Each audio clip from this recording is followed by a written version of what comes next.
പ്രേമ, ഇപ്പോൾ ലോകരാഷ്ട്രങ്ങളിൽ ഏറ്റവും കൂടുതൽ ശ്രദ്ധയാകർഷിച്ചിരിക്കുന്ന വിഷയം ഇറാൻ US ഹോർമുസ് കടലിടുക്കുമായി ബന്ധപ്പെട്ട യുദ്ധം തന്നെയാണ്. അതായത് പശ്ചിമേഷ്യൻ രാജ്യങ്ങളിൽ നടക്കുന്ന ഈ യുദ്ധം. അപ്പോൾ ഇപ്പോൾ പറഞ്ഞു കേൾക്കുന്ന ഒരു പുതിയ വാർത്ത എന്ന് പറയുന്നത് അമേരിക്ക യുദ്ധം നിർത്താൻ താല്പര്യപ്പെടുന്നില്ല. ഇടയ്ക്ക് നിർത്തി, ഇന്നിപ്പോൾ രാവിലെ പറയും നിർത്തി, ഉച്ച കഴിഞ്ഞിട്ട് വൈകുന്നേരം പിന്നെ നിർത്തിയോ ഇല്ലേ എന്ന് അനിശ്ചിതത്വം, വീണ്ടും യുദ്ധം തുടരും എന്ന വാർത്തകൾ കേൾക്കുന്നു. എന്താണ്?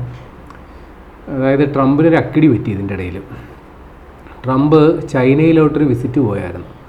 നേരത്തെ ഒരു കഴിഞ്ഞ മാർച്ചിലോ മറ്റോ ഈ സന്ദർശന പരിപാടി പ്രഖ്യാപിച്ചിരുന്നു. പക്ഷേ അവിടെ ഈ ഒരു സംഘർഷാന്തരീക്ഷമൊക്കെ പരിഗണിച്ച് അത് നീട്ടി പോയി. പക്ഷേ ഇപ്പോൾ ആ യുദ്ധം നടക്കുന്നതിൻ്റെ ഇടയിലാണ് അവിടെ പോയി വിസിറ്റ് നടത്തുന്നത്. അപ്പോൾ ഈ ബന്ധപ്പെട്ട് അവിടെ വരുമ്പോൾ ട്രംപ് പ്രതീക്ഷിച്ചത് ഈ യുദ്ധം അവസാനിപ്പിക്കാനായിട്ട് പാകിസ്ഥാനെ നമ്പിയിട്ട് കാര്യമില്ല, മധ്യസ്ഥനാകാൻ.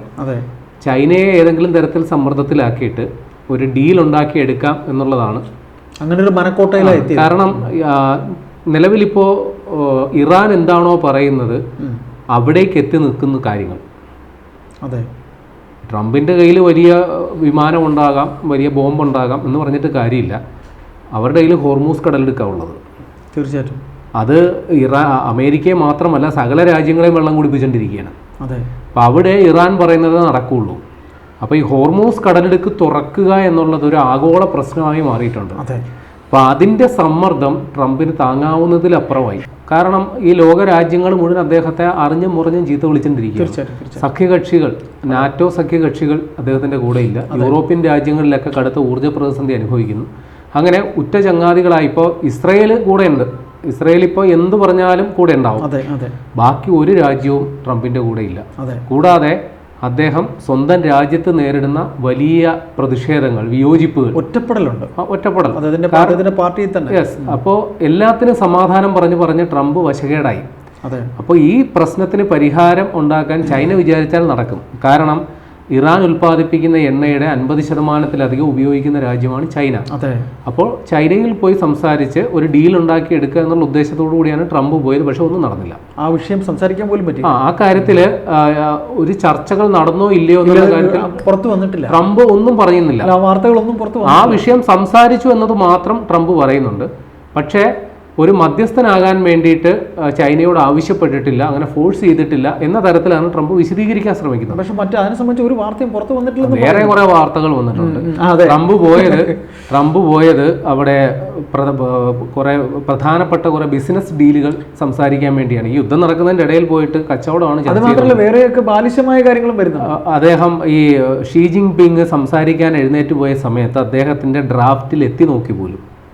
അതുമാത്രമല്ല, ഇലക്ട്രോണിക് ഉപകരണങ്ങൾ ഇവിടുന്ന് കൊണ്ടുപോയവരെ, ഈ മൊബൈൽ ചാർജർ വരെ അവിടുന്ന് അമേരിക്കയിൽ നിന്ന് കൊണ്ടുപോയത്. അല്ല, അത് മാത്രമല്ല, അദ്ദേഹത്തിന് ചൈനയിൽ ഏതെങ്കിലും ഒരു ഗസ്റ്റ് വരുമ്പോൾ നമ്മൾ ഒരു സന്തോഷ സൂചകമായി എന്തെങ്കിലും ഒരു ഗിഫ്റ്റ് കൊടുക്കുമല്ലോ. ആ ഗിഫ്റ്റ് അതെല്ലാം ഉപേക്ഷിച്ചു. ഏതെങ്കിലും തരത്തിൽ അതിൽ സ്പൈവെയറുകൾ ഉണ്ടോ എന്നുള്ള സംശയത്തിന്റെ പേരിൽ വീണ്ടും ഒരു പ്രശ്നം വന്നു. കാര്യം ഈ ചൈനയിലും അമേരിക്കയിലും ഈ ഭരണ മേധാവിത്വങ്ങളിൽ സ്ത്രീ പ്രാതിനിധ്യമുള്ള 2 സ്ഥലങ്ങളാണ്, പരിമിതമായിട്ടെങ്കിലും. പക്ഷേ ഈ നിർണായകമായ ചർച്ചയിൽ ആ ഹാളിലെ ചെയറിൽ ഒരു വനിത പോലും ഉണ്ടായിരുന്നില്ല. അപ്പോൾ ഇതിൻ്റെ പേരിലൊക്കെ വലിയ വിമർശനങ്ങൾ ഈ ബന്ധപ്പെട്ട് ഈ ചർച്ച നടത്തിയതുകൊണ്ട് എന്താണ് റിസൾട്ട് എന്നൊരു ചോദ്യം വരുന്നുണ്ട്. പക്ഷേ ട്രംപ് അവകാശപ്പെടുന്നത് വലിയ രീതിയിലുള്ള ബിസിനസ് ഡീലുകൾ ഞങ്ങൾക്ക് ചൈനയുമായിട്ട് ഉണ്ടാക്കാൻ പറ്റി. അമേരിക്കൻ നിർമ്മിത കുറേ വിമാനങ്ങൾ ചൈന വാങ്ങാമെന്ന് ഏറ്റിട്ടുണ്ട്. അമേരിക്കയിൽ നിന്നുള്ള കുറേ പച്ചക്കറി വാങ്ങാമെന്ന് ഏറ്റിട്ടുണ്ട്. അമേരിക്കയിൽ നിന്ന് കുറേ മരുന്ന് വാങ്ങാമെന്ന് ഏറ്റിട്ടുണ്ട്. അപ്പോൾ ട്രംപ് പോയത് എന്തിനാ, പച്ചക്കറി വിൽക്കാനാണോ എന്നൊരു ചോദ്യം ഉണ്ടാകുന്നു. ഈ പ്രശ്നം കലുഷിതമായി നിൽക്കുമ്പോൾ അത് പ്രശ്നപരിഹാരത്തിനൊരു വഴി ഉണ്ടാക്കുക എന്നുള്ളതാണ്. പക്ഷേ ഈ കാര്യത്തിൽ ചൈന ഒരു മധ്യസ്ഥനാകുമെന്നുള്ള പ്രതീക്ഷ തൽക്കാലം ട്രംപിനില്ല. പക്ഷേ ട്രംപ് കൂടെ പറയുന്നുണ്ട്, ഞങ്ങളിപ്പോൾ ഒരു പീസ് ഡീൽ അത് ഉണ്ടാക്കേണ്ടത്, അത് അത്യാവശ്യമായിരിക്കുന്നത് ഇറാനാണ്. ഇറാൻ ഒരു നിർദ്ദേശം ഞങ്ങൾക്ക് തന്നിട്ടുണ്ട്. അപ്പോൾ ഈ ചൈനയിൽ നിന്ന് അമേരിക്കയിലോട്ട് പോകുന്ന അവരുടെ ഈ അമേരിക്കൻ പ്രസിഡന്റ് ഔദ്യോഗിക വിമാനമുണ്ടല്ലോ, എയർഫോഴ്സ് 1, അപ്പം അതിൽ വെച്ച് നിരന്തരമായി മാധ്യമങ്ങളോട് സംസാരിക്കാറുണ്ട്. അപ്പോൾ അദ്ദേഹം ഒരു പരിഹാസ രൂപേണ പറയുകയാണ്, ശരിയാണ്, അവരുടെ പുതിയ നിർദ്ദേശങ്ങൾ എനിക്ക് കിട്ടിയിട്ടുണ്ട്, അത് ഒന്ന് വായിച്ചു നോക്കി എൻ്റെ ആദ്യ വരി എനിക്ക് ഇഷ്ടപ്പെട്ടില്ലെങ്കിൽ അപ്പം തന്നെ അത് കീറിക്കളയും. എന്നാണ് ട്രംപ് പറയുന്നത്. അപ്പോൾ ചുരുക്കി പറഞ്ഞാൽ ഈ മേനി നടിക്കുന്നതിനും പൊങ്ങച്ചം പറയുന്നതിനൊന്നും ഒരു കുറവുമില്ല. വാസ്തവത്തിൽ ഇറാന്റെ കാല് പിടിച്ചുകൊണ്ടിരിക്കുകയാണ് ട്രംപ്. പിന്നെ ഒരു കാര്യം കൂടി പറയുന്നുണ്ട്, ഞങ്ങളവിടെ ഏതാണ്ട് നടത്തിയ ഈ ഉപരോധത്തിന്റെ ഫലമായിട്ട് ഏതാണ്ട് 2 ആഴ്ചയായിട്ട് ഇറാന്റെ കച്ചവടം ഒന്നും നടക്കുന്നില്ല. അവർ ഒരു ദിവസം കുറഞ്ഞത് $500 million per day crude oil കയറ്റുമതി ചെയ്തുകൊണ്ടിരുന്നു ഇറാൻ. അത് ഒന്നും നടക്കുന്നില്ല. അപ്പൊ ആ രാജ്യം ഏതാണ്ട് പാപ്പരായ അവസ്ഥയിലാണ്. അതുകൊണ്ട് അവർക്ക് അധികം നാൾ പിടിച്ചു നിൽക്കാൻ പറ്റില്ല എന്നൊക്കെ ട്രംപ് ഇങ്ങനെ തള്ളുന്നുണ്ട്. കൂട്ടത്തിൽ ഇനി വരുന്ന വാർത്തയാണ് ഏറ്റവും നിർണായകം. കാര്യം ട്രംപ് അപമാനിതനായി നിൽക്കുകയാണ്. ഇപ്പോൾ വരുന്ന വാർത്തകൾ, ഈ അമേരിക്ക ഇറാനിൽ നടത്തുന്ന സൈനിക പദ്ധതിക്ക് ഒരു പേരുണ്ട്. അതിന്റെ പേര് ഓപ്പറേഷൻ എപ്പിക് ഫ്യൂറി എന്നാണ്. അതിന്റെ 2ാം പതിപ്പ് 2.0 തുടങ്ങാനായിട്ടുള്ള പദ്ധതി. അതായത് ഈ വരുന്ന ആഴ്ച അവസാനത്തോടു കൂടി അമേരിക്കയും ഇസ്രയേലും കൂടി വീണ്ടും ഇറാന് മേൽ വലിയ ആക്രമണം നടത്താനുള്ള സാധ്യതയുണ്ട് എന്നുള്ള റിപ്പോർട്ടുകളാണ് ഇപ്പോൾ വരുന്നത്. അപ്പം അതിന് വേണ്ടിയിട്ടുള്ള മുന്നൊരുക്കങ്ങളും എവിടെയൊക്കെയാണ് ആക്രമണം നടത്തേണ്ടത് എന്നുള്ള സ്പോട്ടുകൾ ഐഡന്റിഫൈ ചെയ്യലും അടക്കമുള്ള കാര്യങ്ങളൊക്കെ ഇപ്പോൾ പുരോഗമിക്കുകയാണ്. ട്രംപ് ഉത്തരവിട്ടാൽ ഉടനെ തന്നെ ഈ പറയുന്ന യുദ്ധം 2ാമത് ഇപ്പോൾ അവിടെ ഒരു താൽക്കാലിക വെടിനിർത്തൽ വന്നിട്ടുണ്ട്. ആ സമയം മുതലാക്കി പല രാജ്യങ്ങളും ഈ ഹോർമൂസ് കടലിടുക്ക് തുറക്കാൻ വേണ്ടിയിട്ട് അവരുടെ സുരക്ഷ ഒരുക്കണമല്ലോ. ഈ കപ്പലുകൾ കടന്നു പോകാനായിട്ട് സുരക്ഷ ഒരുക്കണമല്ലോ. പല രാജ്യങ്ങളും ഇപ്പോൾ കഴിഞ്ഞ ദിവസം ഒരു വാർത്ത വന്നു, ഫ്രാൻസിൻ്റെ സൈനിക കപ്പൽ ഈ ഹോർമൂസ് ലക്ഷ്യമാക്കി എത്തിയിട്ടുണ്ട് ആ മേഖലയിൽ. ഇന്ത്യയുടെ കപ്പലും ഉണ്ട് അവിടെ. അപ്പോൾ ഇത്തരത്തിൽ ഉള്ള ക്രമീകരണങ്ങൾ നടക്കുന്നതിനിടയിലാണ് മറുവശത്തുകൂടി അമേരിക്കയും ഇസ്രയേലും കൂടി 2ാമതൊരു യുദ്ധം തുടങ്ങാൻ പോകുന്നത്. അപ്പോൾ നമ്മൾ ഒരു കാര്യം കൂടി അടിവരയിട്ട് പറയണം. 2 ദിവസം മുമ്പ് ഇന്ത്യൻ പ്രധാനമന്ത്രി നരേന്ദ്രമോദി ഒരു പ്രഖ്യാപനം നടത്തിയിരുന്നല്ലോ, നമ്മൾ കുറച്ചൊക്കെ കരുതലെടുക്കേണ്ട അവസ്ഥയിലാണ്. അപ്പോൾ നമ്മൾ ഒരു സാമാന്യ യുക്തിയിൽ നിരീക്ഷിക്കും, ഇപ്പോൾ അവിടെ ഒരു വെടിനിർത്തൽ കരാർ വന്നല്ലോ, പ്രശ്നങ്ങൾ പരിഹരിക്കപ്പെടാനാണല്ലോ സാധ്യത. പക്ഷേ ഈ വാർത്ത വലിയ ആശങ്ക ഉണ്ടാക്കുന്നുണ്ട്. 2ാമത് അവിടെ യുദ്ധം പുനരാരംഭിക്കാനായിട്ടുള്ള പദ്ധതികൾക്കാണ് ട്രംപ് കോപ്പ് കൂട്ടുന്നത്. കാരണം അദ്ദേഹത്തിന് ഇനി അഭിമാനം സംരക്ഷിക്കുക എന്നുള്ളതാണ്. ഏത് വിധേനയും ഇറാനെ വരുതിയിൽ നിർത്തുക, അതിന് പരമാവധി അവിടെ ആക്രമണം നടത്തി പരമാവധി അവരെ നിരായുധീകരിക്കുകയോ അല്ലെങ്കിൽ സമ്മർദ്ദത്തിലാക്കുകയോ എന്നുള്ളതാണ്. അതൊക്കെ നടക്കുമോ? അതൊക്കെ നടക്കാനുള്ള സാധ്യത ഇത്രയും ഉണ്ടായിരിക്കുന്ന സ്ഥിതിക്ക്, ലോകരാഷ്ട്രങ്ങൾ ഇടപെട്ടിരിക്കുന്ന സ്ഥിതിക്ക്, അതായത് അമേരിക്ക ഇതിനോടകം നടത്തിയിട്ടുള്ള യുദ്ധങ്ങളുടെ ഒരു ചരിത്രം എടുക്കാം. അവർ വിയറ്റ്നാം എന്ന് പറയുന്ന വളരെ തുച്ഛമായൊരു രാജ്യത്ത് പോയി യുദ്ധം ചെയ്തു. അമേരിക്കയ്ക്ക് അവരെ തകർക്കാൻ പറ്റി, പക്ഷെ കീഴടക്കാൻ പറ്റിയില്ല. അഫ്ഗാനിസ്ഥാനിൽ പോയി അവർ യുദ്ധം ചെയ്തു, ബിൻ ലാദനെയൊക്കെ വധിച്ചു, എല്ലാം ശരി തന്നെ. എന്നിട്ടും അവിടെ നിന്ന് ഇട്ടെറിഞ്ഞു പോരേണ്ടി വന്നു.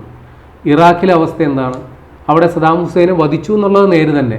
ഇപ്പോഴും അമേരിക്ക അവിടെ തിരിച്ചടികൾ നേരിട്ടുകൊണ്ടേയിരിക്കുന്നു. അപ്പോൾ അമേരിക്ക എവിടെയൊക്കെ ചെന്ന് ഇതേപോലെ സൈന്യത്തെ ഇറക്കിയിട്ടുണ്ടോ അവർക്ക് ആ താൽക്കാലികമായ ലാഭം എന്നതിനപ്പുറം ആ രാജ്യത്തെ സമഗ്രമായ അവരുടെ കാൽക്കീഴിൽ കൊണ്ടുവരാൻ ഒരിക്കലും പോലും സാധിച്ചിട്ടില്ല. അതിൻ്റെ ഒരു തനിയാവർത്തനം തന്നെയാണ് ഇറാനിലും ഉണ്ടാവുക. കാര്യം ഇറാൻ എന്ന് പറയുന്ന അവർക്കൊന്നും നഷ്ടപ്പെടാനില്ല, അമേരിക്കയ്ക്ക് നഷ്ടപ്പെടാനേ ഉള്ളൂ. തീർച്ചയായിട്ടും. അപ്പോൾ അവരെ സംബന്ധിച്ച് ലോകരാഷ്ട്രങ്ങളെ വല്ലാതെ അതാണ് ഈ ഹോർമൂസ് കടലിടുക്ക് എന്ന് പറയുന്നത് ഇറാന്റെ ഏറ്റവും വലിയ തുറുപ്പുചീട്ടാണ്.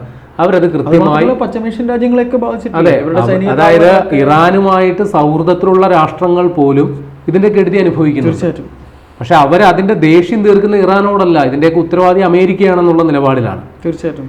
അമേരിക്കയുടെ ഉറ്റ സഖ്യരാഷ്ട്രങ്ങൾ പോലും അതേ നിലപാടാണ് എടുത്തത്. ട്രംപ് കാണിച്ച അവിവേകത്തിന്റെ ഫലം ഇത് ശരിക്കും ഇസ്രയേലിന് വേണ്ടി ഇറങ്ങി തിരിച്ചതാണ് എന്നാണ് സത്യം. അതെ, കാര്യം ഇസ്രയേൽ എന്ന് പറയുന്നത് ഇറാനും നമുക്കറിയാമല്ലോ, ഈ ജൂതന്മാർ വന്ന് താമസിച്ച ഒരു മേഖലയാണ് ഈ ഇസ്രയേൽ എന്ന് പറയുന്നത്.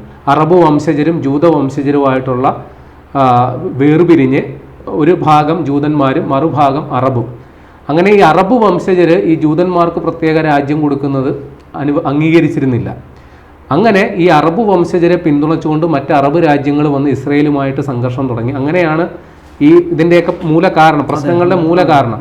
പഴയ ഇസ്രയേൽ അല്ല ഇപ്പോഴത്തെ ഇസ്രയേൽ. ഇസ്രയേൽ ഇന്ന് കുറെ കൂടി ശക്തമാണ്, സൈനികമായി ശക്തമാണ്, പക്ഷെ വിസ്തൃതിയിൽ പഴയത് തന്നെ.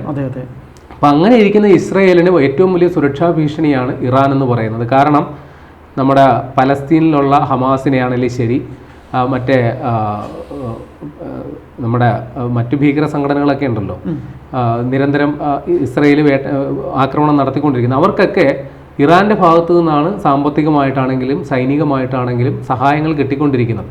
അപ്പോൾ ഇവരെ ഒതുക്കണമെങ്കിൽ ഇറാനെ നിലയ്ക്ക് നിർത്തണമെന്നുള്ളതറിയാം. ഇറാൻ്റെ കയ്യിൽ ആണവായുധങ്ങൾ കിട്ടിപ്പോയാൽ അല്ലെങ്കിൽ ആണവായുധങ്ങൾ എടുത്ത് പ്രയോഗിച്ചു പോയാൽ ഇസ്രയേൽ പിന്നെ നാമാവശേഷമാവും. അപ്പോൾ ഈ ആശങ്ക മുഴുവൻ ഇസ്രയേലിനാണ്. ഇസ്രയേലിൻ്റെ സമ്മർദ്ദങ്ങൾക്ക് വഴിപ്പെട്ട് ട്രംപ് പോയി ഇതിൽ പെട്ടതാണ്. പലരും അമേരിക്കയിലെ പല യുദ്ധ വിദഗ്ധരും ട്രംപിന് വാണിംഗ് കൊടുത്തതാണ്. വീണ്ടും ഇനി യുദ്ധം പുനരാരംഭിക്കുകയാണെങ്കിൽ ഇസ്രായേൽ വീണ്ടും കൂടെ കൂടും എന്നുള്ളത്. ഇസ്രായേൽ ആണല്ലോ ആദ്യം ചെന്നു ചെല്ലുക. ഇസ്രായേൽ ആയിരിക്കുമല്ലോ ആദ്യം ആക്രമിക്കുക. ലെബനനിലൊക്കെ ആക്രമിച്ചിരിക്കും. അതെ. അപ്പൊ ഇത് ഉടനെ എങ്ങും പരിഹരിക്കില്ല എന്നുള്ളത് ഉറപ്പാണ്. ഈ യുദ്ധം നമുക്കിപ്പോൾ ഒരു ചെറിയ വെടിനിർത്തൽ, ചെറിയ സമാധാനം, ശാന്തിയൊക്കെ ഉണ്ടെങ്കിലും വരുന്ന ചൈന സന്ദർശനത്തിൽ ഒരു ഫലവും കണ്ടു. അതെ, ചൈന സന്ദർശനത്തിൽ ട്രംപ് ഉദ്ദേശിച്ച റിസൾട്ട് കിട്ടിയില്ല. അപമാനിതനായിട്ട് തന്നെയാണ്. രണ്ടാമത് ബ്രിക്സ് രാജ്യങ്ങളുടെ വിഷയമോ? ബ്രിക്സ് രാജ്യങ്ങളിൽ പെട്ടതൊക്കെയാണല്ലോ നമ്മളൊക്കെ. ഇന്ത്യയൊക്കെ ബ്രിക്സ് രാജ്യങ്ങളിൽ പെട്ടതല്ലേ? അവരുടെ തീരുമാനങ്ങൾ എങ്ങനെയായിരിക്കും? ഇന്ത്യയുടെ തീരുമാനം എങ്ങനെ? പശ്ചിമേഷ്യൻ സന്ദർശനത്തിന് ശേഷം ഇന്ത്യയുടെ ഒരു സ്റ്റാൻഡൊക്കെ എങ്ങനെയായിരിക്കും? അതായത് ഇവിടെ നിലവിൽ ഈ പ്രശ്ന പരിഹാരത്തിന് രണ്ട് കൂട്ടരിൽ ആരെങ്കിലും ഒരാൾ ഒത്തുതീർപ്പിന് വഴങ്ങാതെ നടപടിയാകില്ല എന്നുള്ളതാണ്. പക്ഷെ അത് നോക്കിയിരുന്നു കഴിഞ്ഞാൽ നമ്മുടെ കാര്യങ്ങൾ നടക്കില്ല, നമ്മുടെ കാര്യങ്ങൾ അവതാളത്തിലാവും. അപ്പോൾ ഇത് മനസ്സിലാക്കിയിട്ടാണ് ഇന്ത്യ മറ്റ് വഴികൾ തേടുന്നത്. ഇപ്പോൾ ഈ ബ്രിക്സ് കൂട്ടായ്മയുടെ ഭാഗമായിട്ടാണെങ്കിലും ശരി, അല്ലെങ്കിൽ മറ്റ് അന്താരാഷ്ട്ര കൂട്ടായ്മകളാണെങ്കിലും ശരി, പരമാവധി ഈ യുദ്ധം എത്രയും പെട്ടെന്ന് അവസാനിപ്പിക്കണം എന്നുള്ളൊരു സമ്മർദ്ദം രണ്ട് കൂട്ടരുടെയും ഭാഗത്തോട്ട് നമ്മൾ കൊടുക്കുന്നുണ്ട്. പക്ഷേ അവർ തീരുമാനമെടുക്കേണ്ടതാണ്. ഏതായാലും നയതന്ത്ര തലത്തിൽ ശക്തമായ ഇടപെടലുകൾ എല്ലാ രാജ്യങ്ങളും നടത്തുന്നുണ്ട്. റിസൾട്ട് വൈകാതെ ഉണ്ടാകും എന്ന് കരുതാം.